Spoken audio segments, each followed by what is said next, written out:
तो आदाब, नमस्कार, गुड इवनिंग, सत श्री अकाल। एक बार फिर आप तमाम लोगों का स्वागत है क्राइम तक की कहानी के इस एपिसोड में। और सबसे पहले पूरी क्राइम तक फैमिली को ईद की बहुत बहुत मुबारकबाद। हालांकि ईद के दिन छुट्टी होती है, मेरा भी बरसों से ही रहा है, लेकिन कोरोना ने बहुत कुछ बदल दिया है। कोरोना की वजह से आप जा नहीं सकते, किसी से मिल नहीं सकते। ऑफिस की तरफ से भी बहुत सारी चीज़ें हैं और वो सही भी है कि फ़िलहाल आप सारे ऐसी चीज़ों से दूर रहें, घर में रहें, भीड़ भाड़ के इलाकों में ना जाएं। तो यही वजह है, जो एक रूटीन था हर साल ईद और बकरीद पे घर जाने का, भाई बहन इन सब के साथ, तो वो थोड़ा सा भी, क्योंकि मैं बाहर रहता हूँ, शूट करता हूँ, तो जाकर मिलना उन लोगों के लिए भी सेफ नहीं है। तो मैंने कहा कि जब जाना ही नहीं है कहीं, तो चलिए आज ईद के दिन कहानी सुना देते हैं। इसलिए कि वैसे भी आज वारदात तो करना ही था, जब वारदात करना था तो फिर कहानी भी क्यों छोड़ूं। इसलिए मैंने कहा, और फिर कोरोना का माहौल है, आप लोग ज़्यादातर लोग घर में हैं, जगह जगह लॉकडाउन है, और थोड़ा आप लोगों का भी कोरोना से हटकर कुछ अलग चीज़ें सुनने को मिलती हैं, तो टाइम कट जाता है। तो इसीलिए फिर मैंने कहा कि चलो आज कहानी में गोली नहीं देते हैं, बल्कि कहानी सुनाते हैं। आज की कहानी के 5 किरदार हैं, 5 कैरेक्टर हैं, और ये 5 कैरेक्टर 2 अलग अलग स्टेट्स में रहते हैं। इनमें से 2 कैरेक्टर दिल्ली में और 3 दिल्ली के पड़ोस में, राजस्थान में। कहानी करीब 11 साल पुरानी है और ये एक ऐसे कत्ल की कहानी है जिसको सुलझाने में 9 साल लग गए, और शायद ये कभी सुलझता भी नहीं, और एक परफेक्ट मर्डर की कैटेगरी में ये कहानी आ सकती थी। लेकिन कई बार होने को कुछ और हो जाता है। पुलिस भी लगभग हार चुकी थी, पुलिस को लगा कि कुछ होगा नहीं, पुलिस को ये मालूम था कि किस पे शक है, लेकिन सबूत था नहीं, तो उठाने का भी कोई फायदा नहीं था। लेकिन किस तरीके से ये कहानी शुरू होती है, कैसे कहानी आगे बढ़ती है और कैसे कहानी अपनी मंजिल तक पहुंचती है, ये सारा आपके सामने है। कहानी की शुरुआत होती है 2010। दिल्ली के पास एक अलवर जगह है, अच्छी सी जगह है। अलवर के ही डिस्ट्रिक्ट में एक गांव है, उस गांव का नाम है तपुकरा। तपुकरा एक छोटा सा गांव है, देश के बाकी गांव जैसे। इस गांव में तमाम लोगों के बीच एक लड़का रहता था, उसका नाम था कमल सिंगला। कमल सिंगला का छोटा मोटा कंस्ट्रक्शन का काम, और उसी के पड़ोस में, उसी गांव में एक लड़की रहती थी जिसका नाम था शकुंतला। कमल की उम्र 2010 में करीब 22 साल थी, शकुंतला करीब 20-21 साल की। दोनों गांव में रोज मिलते, एक दूसरे की नजरें चार होती, और धीरे धीरे फिर दोनों में दोस्ती हुई और प्यार हो गया। लेकिन ये शहर नहीं बल्कि एक गांव था, तो गांव में बातें बहुत छुपती नहीं है ज़्यादा दिनों तक। छोटा सा इलाका होता है, आप कहाँ मिलेंगे अकेले में, कोई ना कोई देख लेगा। लेकिन इन लोगों ने तमाम एहतियात बरती, कोशिश की कि किसी की नज़र ना पड़े, इनके प्यार का सच किसी को सामने ना आए, तो छुप छुपा के मिला करते थे। लेकिन कुछ दिनों के बाद गांव वालों की नज़रें पड़ गई इन दोनों की हरकतों को देखकर। दोनों की एक दूसरे को देखते हुए कई और लोगों ने देख लिया, इशारा करते हुए देखा, फिर अकेले में इन लोगों को मिलते हुए देखा। तो अब गांव में चर्चा शुरू हो गई, और यहीं से दिक्कत शुरू हुई। उसकी वजह ये थी कि दोनों 2 अलग अलग जाति के थे, और गांव बिरादरी में आपको पता है ये चीज़ें बहुत मायने रखती हैं। तो लड़के के घर वालों को भी मालूम हुआ लोगों के जरिए कि कमल जो है वो सिंगला से प्यार करता है। उसके बाद शकुंतला के घर वालों को भी पता चल गया कि शकुंतला गांव के एक लड़के कमल के साथ प्यार करती है। अब घर वालों को एक तरह का डर सताने लगा, क्योंकि दोनों के कास्ट शादी की इजाज़त दे नहीं सकते थे, जो बिरादरी के नियम थे उसके खिलाफ जा नहीं सकते थे। तो अब क्या करें? उन्होंने अपने दोनों बच्चों को समझाया अलग अलग, लेकिन दोनों मानने वाले थे नहीं। इस दौरान में शकुंतला के घर वालों को लगा कि बात आगे बढ़े, इससे पहले शकुंतला की कहीं और शादी कर दी जाए। अब उन्होंने आनन फानन में शकुंतला के लिए लड़का ढूंढना शुरू कर दिया। ये बात कमल को भी मालूम थी और शकुंतला को भी, दोनों परेशान होने लगे। इसी बीच में ढूंढते ढूंढते कुछ महीने गुजरे, और आखिरकार शकुंतला के लिए घर वालों ने एक लड़का तय कर लिया। ये लड़का दिल्ली के शामली इलाके का रहने वाला था, बल्कि समाल खां। शामली यूपी में। तो दिल्ली में एक जगह है समालखा, वहाँ का रहने वाला था और लड़के का नाम था रवि कुमार, सीधे साधे अच्छे फैमिली का लड़का। उसके पिता का नाम जय भगवान। तो शकुंतला के घर वाले रवि के घर वालों से मिलते हैं, दोनों घर वालों के बीच में बातचीत होती है, लड़का लड़की को देखते हैं और आखिरकार रिश्ता तय हो जाता है। अब ये बात कमल को पता चल चुकी है। कमल परेशान हो उठता है कि शकुंतला की शादी हो जाएगी तो उसका क्या होगा, वो उसके बिना रह नहीं पाएगा। उसके दिमाग में ये सारी चीज़ें चल रही थी। अब वो सोचता है कि कैसे क्या करे कि शकुंतला उसी की हो जाए। अब वो फिल्में देखना शुरू कर देता है। आजकल आपको पता है सोशल मीडिया, ये सारी चीज़ें बहुत पावरफुल हो गई हैं, तो बहुत सारे लोग आइडियाज़ के लिए इधर उधर ये सारी चीज़ें देखते हैं। तो परेशान शकुंतला से बिछड़ने का दुख, अफसोस, और उसी में कमल ने अब फिल्मों का सहारा लिया और फिल्में देखने लगा कि शायद वहाँ से कुछ ऐसे आइडियाज़ आए। वो तमाम फिल्में देखने लगा, लेकिन उसने 2 फिल्में जब देखी आखिर में, एक फिल्म थी हमराज और एक थी हेलेन ऑफ ट्रॉय। इन दोनों फिल्मों को देखने के बाद उसके दिमाग की बत्तियां जल गईं और उसने एक नया तरीका सोचा शकुंतला को पाने का। तरीका सही नहीं था, खतरे भी बहुत थे, कानून के भी खिलाफ था, लेकिन हमराज और हेलेन ऑफ ट्रॉय इससे प्रभावित होकर उसने एक प्लान बनाने की तैयारी कर ली। अब इस प्लान के हिसाब से 2 चीज़ें बहुत ज़रूरी थी। एक, शकुंतला की रजामंदी, उसका इस प्लान में शामिल होना, और दूसरा किसी एक और शख्स का जो उसकी हेल्प। लोगों को बेड नहीं मिल रहा हॉस्पिटल में और वेंटिलेटर नहीं है हॉस्पिटल्स के पास, तो हम लोगों ने सोचा कि हम लोग एक काम करते हैं, अगर लोगों की जान इस तरीके से अगर बच सकती है, हम लोगों ने लाया ऑक्सीजन सिलेंडर और एक मैसेज बनाया, क्रिएटिव्स वगैरह बनाया और सोशल मीडिया पे उसको वायरल कर दिया और हमको कॉल्स आना स्टार्ट हो गए। तो हम लोगों ने एक शर्त रखी उसमें कि आप डॉक्टर से रिकमेंडेशन ले लीजिए, हम लोग ऑक्सीजन आपको फ्री ऑफ कॉस्ट में प्रोवाइड करेंगे। तो इस तरीके से हम लोग ने काम स्टार्ट हम लोग ने किया 20 सिलेंडर से। हम लोग ने फिर जब स्टार्ट किया उसको तो हम लोग को इतनी रिक्वायरमेंट्स नहीं थी, तो फिर हमने सोचा अब क्या करें, क्योंकि हम लोग ने वायरल तो कर दिया, लोगों की रिक्वायरमेंट है। तो फिर मेरे दिमाग में एक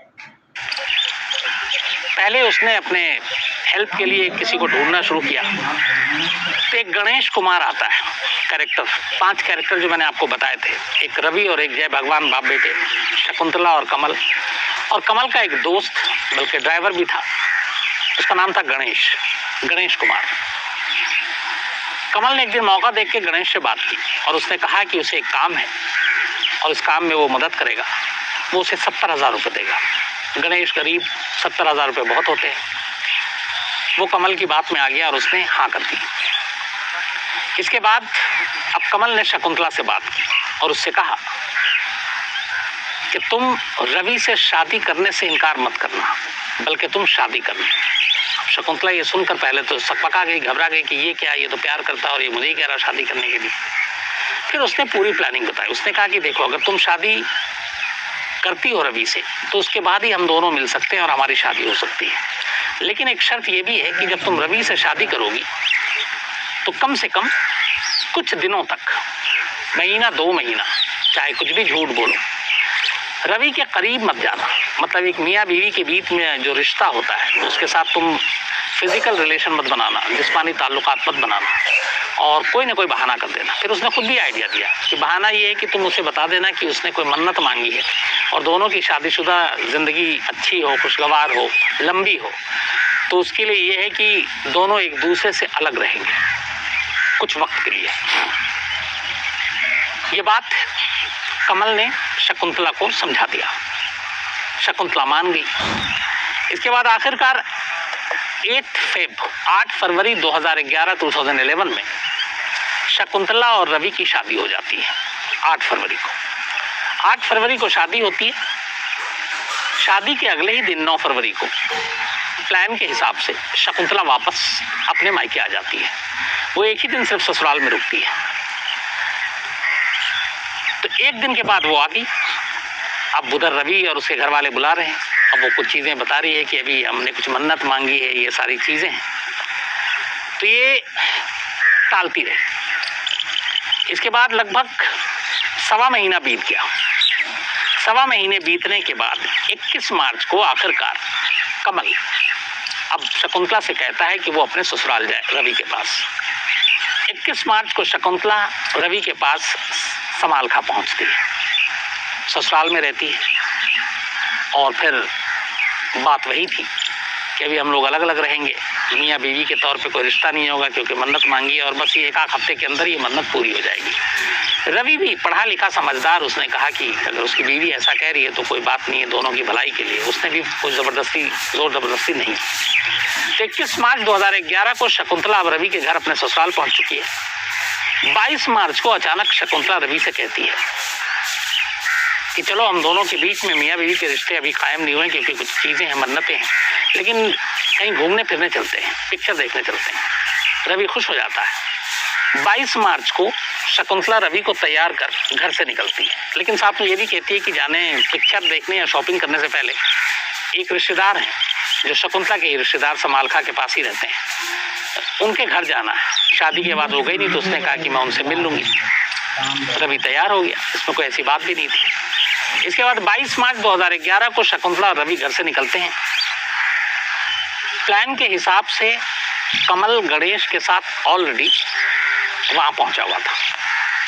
शकुंतला को पता था कि कहां तक जाना है। वो थोड़ी दूर जाती है, एक गाड़ी में ऑलरेडी कमल गणेश के साथ इंतजार कर रहा था। जैसे ही शकुंतला वहां पहुंचती है तो अचानक दोनों ऐसे दिखाते हैं कि जैसे उन्हें कुछ पता नहीं। फिर शकुंतला बताती कि हमारे गांव का है, बाकायदा कमल से मिलाती है और हम लोग पड़ोसी हैं।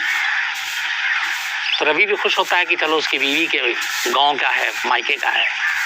तो फिर वो पूछता कहाँ जाना है, तो उसने कहा कि हम यहाँ तक जा रहे हैं अपने एक रिश्तेदार तक। तो कमल ऑफर करता है कि चलो मैं तुम्हें गाड़ी में दोनों को लिफ्ट देता हूँ, छोड़ देता हूँ। तो तैयार हो जाते हैं, घर गाँव की बात थी। उसके बाद रवि को बिठा लिया जाता है। बिठाने के बाद अब कमल जो है वो शकुंतला को उसकी रिश्तेदार के घर से कुछ दूरी पर ड्रॉप कर देता है। रवि भी उतर रहा शकुंतला के साथ जाने के लिए, लेकिन तभी कमल उससे कहता है कि आप बाद में चला जाना, मुझे आपसे 5 मिनट अकेले में कुछ बात करनी है, ज़रूरी बात है। कमल को लगता है इसमें कोई ऐसी बात नहीं है, कोई शायद मदद की ज़रूरत हो। वो कहता है ठीक। तो अब उसको उतारने के बाद शकुंतला को कमल, गणेश और रवि अब उसी कार में है। कार अब वहाँ से चल पड़ती है। इस दौरान में वो उसको पानी वानी ऑफर करता है और इत्तेफाक से उसमें बेहोशी की दवा थी, क्योंकि ये सारी साजिश पहले से बनी हुई थी। वो पीता है और रवि बेहोश हो जाता है। इसके बाद दोनों मिलकर उसका गला घोट देते हैं। तब तक अंधेरा हो चुका था। गला घोटने के बाद अब ये गाड़ी को उसी तपुकरा की तरफ मोड़ देते हैं, अलवर समालखा से। वहाँ ले जाने के बाद तब तक अंधेरा हो चुका था, रात हो गई थी। तपुकरा में जाने के बाद दोनों उतरते हैं।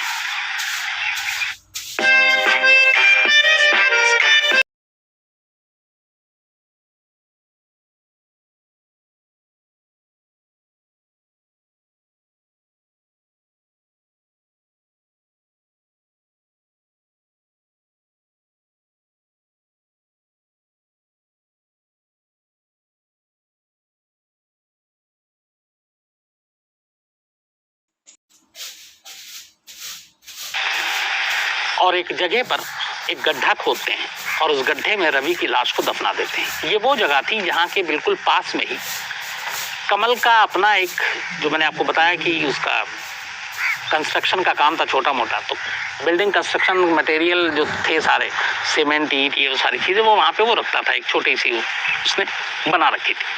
तो उसी के बराबर में गड्ढा करके वो रवि को दफना देता है और दफनाने के बाद वो अपने घर चला जाता है। इस बीच इधर रात हो गई और शकुंतला अपने ससुराल लौट जाती है समालखा। ससुराल लौटकर पूछती है कि रवि कहाँ है। अब रवि के घर वाले परेशान कि ये तो दोनों साथ गए। तो बताती कि जब मैं अपने रिश्तेदार के घर गई तो रवि ने कहा मैं 5 मिनट में आ रहा हूँ, और वो चला गया। लेकिन वो न घर आया न यहाँ आ रहा है और अभी तक उसका कुछ पता नहीं है। तो फिर मुझे मजबूरन वापस अकेले आना पड़ा। अब वो अपने रिश्तेदार के यहाँ गई थी, ये भी बात सही था। रिश्तेदारों से फिर पूछा गया। अब माँ बाप इधर रवि के परेशान। पूरी रात उन्होंने देखा कि शायद कहीं इधर उधर हो, लेकिन वो मिला नहीं। तो अगले दिन रवि के फादर जय भगवान ने जाकर पुलिस में रिपोर्ट लिखा दी अपने बेटे की मिसिंग की और किडनैपिंग की।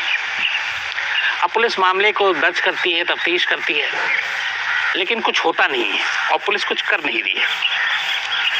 करते करते ये बात 22 मार्च की थी। अप्रैल, मई, जून, जुलाई, अगस्त, सितंबर गुजर जाता है, रवि का कोई पता नहीं चलता और पुलिस कुछ नहीं कर पा रही। इस दौरान में रवि के पिता हिम्मत नहीं आते जय भगवान, और आखिर में वो जाकर कोर्ट का दरवाज़ा खटखटाते हैं और कहते हैं कि पुलिस उनके बेटे को ढूंढ नहीं रही, तो कुछ किया जाए। तो अदालत हुक्म देती है कि इसको दिल्ली पुलिस के क्राइम ब्रांच को सौंप दिया जाए, और आखिरकार ये मामला अक्टूबर में क्राइम ब्रांच को सौंप दिया जाता है। अब क्राइम ब्रांच इस मामले की जांच करती है, अक्टूबर 2011। लेकिन क्राइम ब्रांच के भी हाथ खाली। वो तमाम शकुंतला के गांव से लेकर रवि के दोस्तों से लेकर 22 मार्च की पूरी घटना, सिलसिलेवार कड़ियाँ, सारी कहानियों को जोड़ती है, लेकिन रवि का कोई सुराग नहीं मिलता है। धीरे धीरे करके साल दर साल गुजरते जाते हैं। 8 साल बीत जाता है। 2011 का ये मामला अब 2019 में आ गया था।